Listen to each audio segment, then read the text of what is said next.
Long ago, before I learned how to do the work I do today with advanced mindset coaching and subconscious change, I had a daughter who was struggling with anxiety, and I didn't know what to do for her.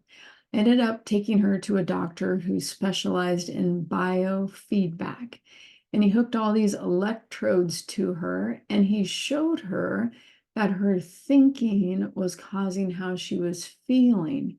He would have her think of different things, and then he would watch, and she would watch as her heart rate would raise, her blood pressure would raise, her respiration rate would raise, her palms would start to sweat. It was measuring all these things that her body was doing based on how she was thinking. And he taught her that if she wanted to feel different, she had to force herself to think different. Now, this was hard because when she was feeling anxious, what she would do in the past was she would call me from school. The nurse would say, "Your daughter's struggling, come get her." And I'd get her and I'd give her a big hug and I'd sweep her away and tell her everything was safe and she was going to be fine. However, this doctor told me, stop doing that. You have to let her learn how to rescue herself by changing her thinking. Well, when she was in this anxious state, she didn't want to think of clowns and bunnies and rainbows and cotton candy. She was in it and she was feeling it, and it was really hard to force her mind to get out of that place. But it was the only solution. And so, what this doctor would tell me is when she would call from school, don't go get her, don't rescue her, help her remember to change her thinking, and that encourage her. She could stay at school, she could do it, she's got this, she's the master of her mind.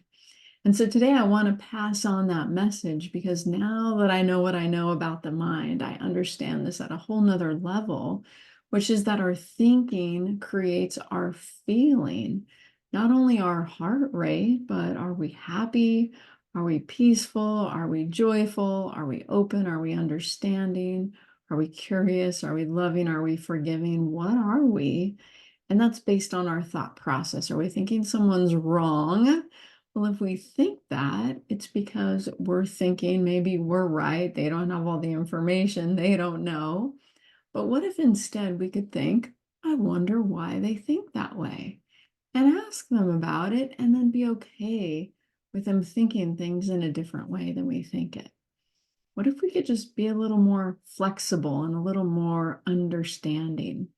So some of this is hard because we have to take it upon ourselves. And we always wish the other guy would change. But I love Michael Jackson says you got to look at the man in the mirror or the lady in the mirror and make the change. So are you willing to change your thinking? If you're willing to change your thinking, it'll change how you're feeling.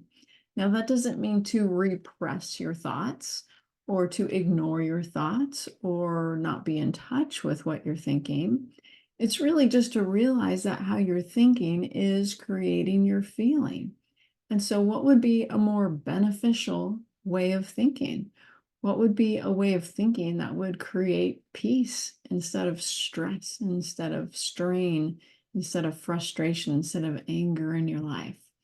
So the next time you're not feeling so great, ask yourself, what am I thinking? And would I be willing to change that? If you are, the whole world can change for you. Your life is a printout of your thoughts.